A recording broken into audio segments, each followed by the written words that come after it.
ici pour parler comment employer, ou pas comment, mais en fait, ouvrir la conversation pour employer les outils avec les enfants.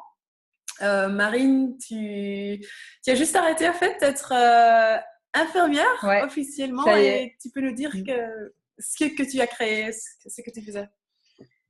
Alors, donc moi, voilà, Yasodhara me présenter. Donc, j'ai 29 ans. Ça fait 5 ans en fait que je suis infirmière. Depuis que je suis diplômée, j'ai travaillé dans plusieurs services. J'ai fait les soins palliatifs. J'ai fait aussi de la rééducation, de la dictologie et j'ai fait 4 ans en pédopsychiatrie. Donc, j'ai travaillé beaucoup avec les adolescents en crise, tentative de suicide, troubles du comportement alimentaire, anorexie, boulimie, et puis aussi des enfants autistes et même ceux qui étaient en train de décompenser aussi, on peut dire, voilà, dans une phase schizophrénique de la maladie. Enfin. Donc voilà, et en fait, j'ai découvert Access il y a 1 an et demi. Donc déjà, j'ai commencé à l'utiliser vraiment à titre personnel. Voilà, j'ai commencé à ouvrir mon activité. Et puis finalement, un jour au travail, j'ai dû passer de nuit. Donc, je suis devenue infirmière de nuit. Et c'était à ce moment-là que ça faisait un petit moment que je donnais des bars et tout ça. Et en fait, il y a eu une prise en charge où on s'est retrouvés tous coincés au niveau de l'équipe et c'était sur une prise en charge anorexique.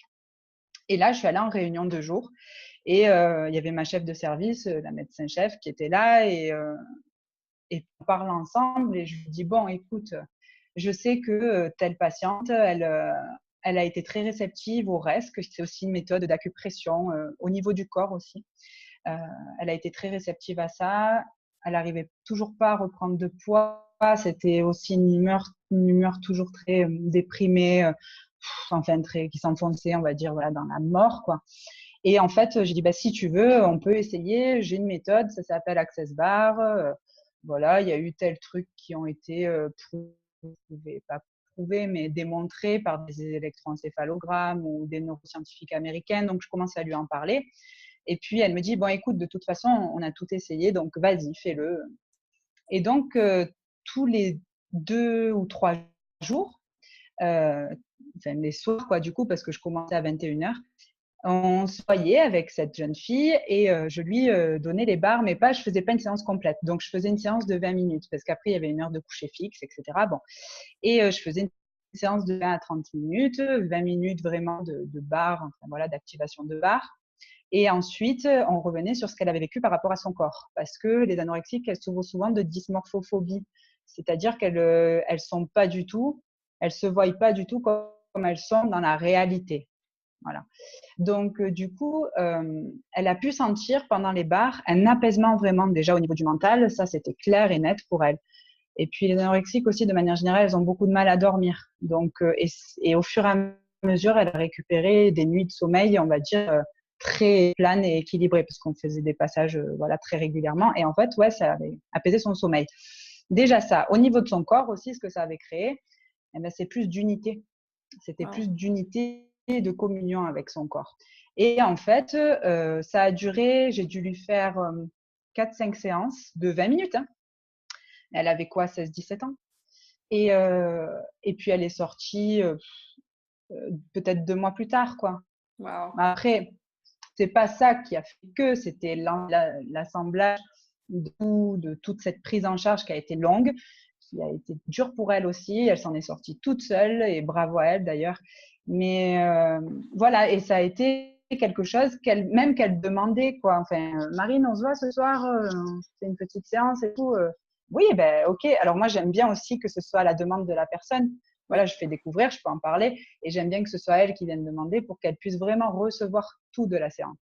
Et est-ce que je Voilà. peux te poser une question là, quand tu dis je faisais une session de 20 minutes, parce que j'ai parfois cette question aussi dans les classes bar, est-ce que tu as une procédure? Est-ce que tu suis d'énergie? Est-ce que tu fais tous les points? Il y en a quelques-uns. Comment tu fais toi?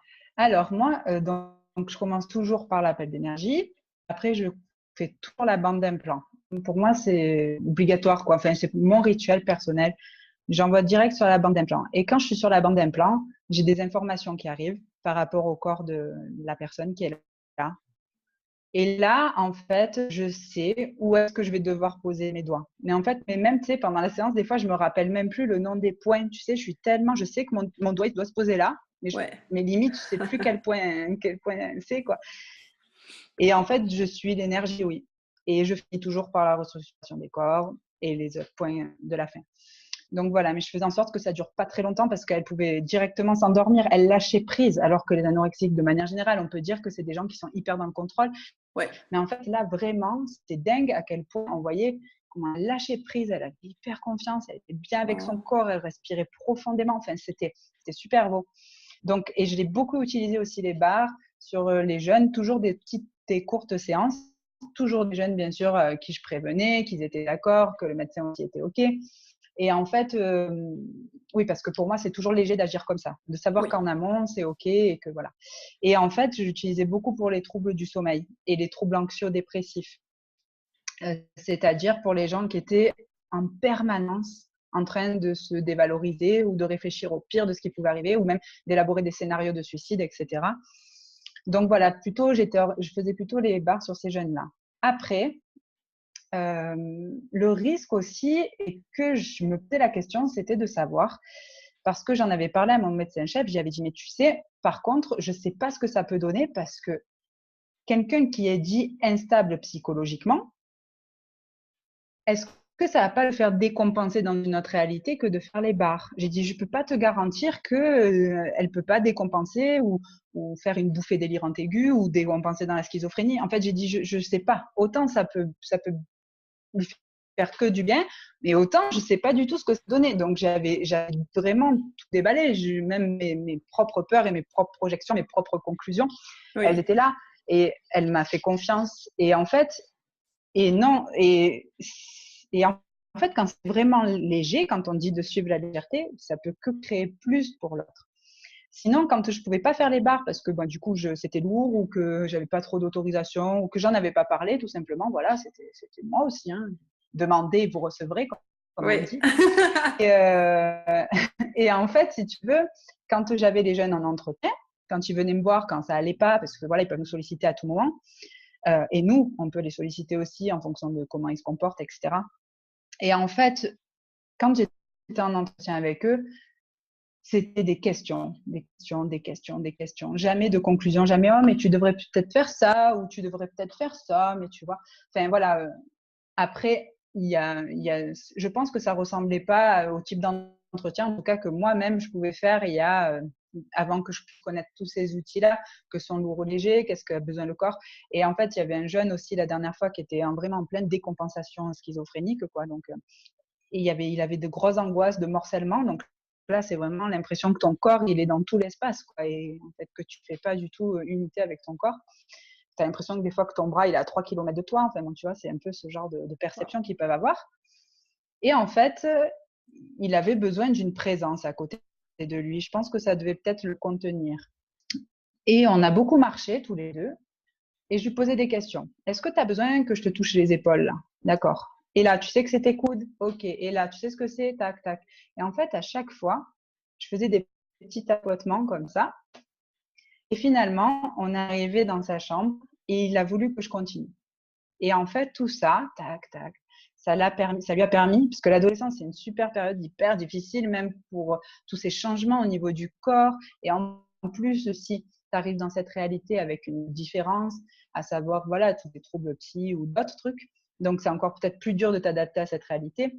Et en fait, quand tu te mets vraiment dans le monde de la personne et que tu sais, en fait, tu perçois qu'est-ce qui est en train de se passer pour elle, et qu'en fait, il avait juste besoin, ok, de refaire unité avec son corps. Mais Oui. ça, tu poses des questions aux jeunes, tu poses des questions toi aussi en tant qu'être infini, quoi. Tu es là, tu te dis, ok, qu'est-ce qui est léger de faire là pour ce jeune?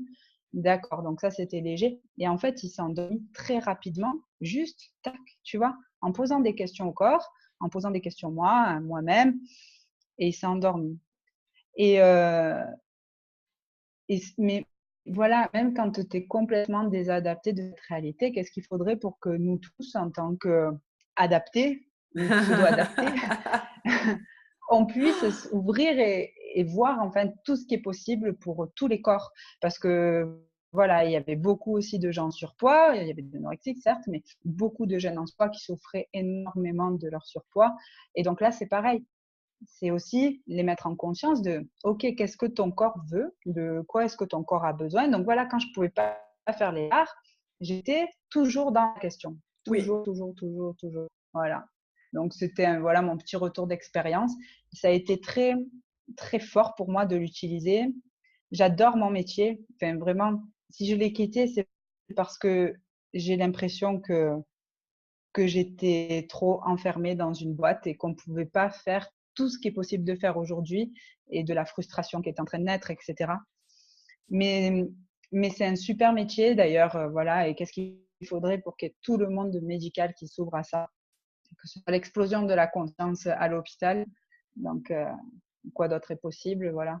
Et si Mais je te bon, demande de mettre dans cinq phrases max, ceux qui sont les bars, ceux qui c'est Access pour toi, est-ce que tu peux nous dire une petite même en description? moins de 5 phrases. Access, les bars, c'est la libération. En fait, quand on te dit c'est un soin un processus énergétique de libération des mémoires émotionnelles, mais cellulaires, pardon, ouais, bon, tu vois. En fait, ouais, moi, c'est juste libération. C'est tu te poses et tu reçois quelque chose de la part de quelqu'un. Au mieux, c'est vrai que ça change plein de choses pour toi. Tu te rends compte de ce que ça peut changer dans ta vie quelques temps après, ou même dès que tu as fini ta séance. Et au pire, ben, tu seras bien détendu. C'est comme ce qu'ils disent Gary et Dane et compagnie. Enfin, franchement, c'est pareil, quoi. C'est la libération pour moi, Access. Et ça a fait exploser ma vie dans la légèreté. Voilà. Et Merci. toi? Et oui, pour moi aussi, et c'est vraiment un lâcher prise de toutes les énergies qui ne contribuent pas et qui bloquent en fait les possibilités. Et c'est là où moi et tout le monde ou le plusieurs des gens que je vois qui ont eu l'expérience ou qui travaillent avec les outils, où ils entrent dans l'univers du choix. Et même si tu choisis pas encore ce qui va vraiment créer plus pour toi, tu auras plus la possibilité de regarder ce qui se passe. Ça va t'ouvrir les portes pour voir peut-être aussi ce que tu désires vraiment. Et pour moi, ça, c'était vraiment rare parce que dans cette réalité, voilà, pour moi, c'était comment je peux être encore mieux, comment je peux savoir le plus, tous ces trucs-là. Et en fait, en faisant accès, c'est mais quoi, si tu poses une question, quoi, si c'est ça, en fait, qui va créer le plus. Et en travaillant avec les enfants, parce que moi, j'ai juste arrêté, en fait, mon métier comme prof, mais je travaille encore toujours beaucoup avec les enfants. C'est comment eux, ils fonctionnent. Et là, en fait, on les rapporte vers l'énergie qu'ils savent. Et ce que moi, j'ai perçu, c'est que ça leur coince. C'est ça qui leur coince parce que ça marche pas du tout avec leur manière de fonctionner. Et voilà, en ouvrant, en leur donnant les outils, en leur donnant les barres, ça commence vraiment à leur détendre et à leur calmer la tête, comme ça, qui peuvent être, oui, c'est qui sont dans le monde. Et pas juste les petits stressés, quoi, qui doivent faire Ouais. plein de choses, qui doivent apprendre à écrire encore avant qu'ils savent marcher, qui doivent... Tout le stress, en fait, qui dégage, quoi. Où est-ce que les gens peuvent te trouver, toi, Marine? Ben, en fait, je me déplace beaucoup en France, donc pour l'instant, je suis facilitatrice bar. À partir de mars, ben, comme toi, je pense que j'enseignerai fondation. Et puis, ben, moi, je suis sur Annecy, Angers et Marseille, donc le plus souvent. Mais sinon, vous pouvez me trouver sur Facebook, hein, Marine Cayol et Yazodara. Yahoo! Yahoo! Est-ce que tu as un site ou pas? www.marine-cayol.com. Ok, génial. Merci Marine et Merci à toi. voilà, passe une super journée. Toi aussi, bisous.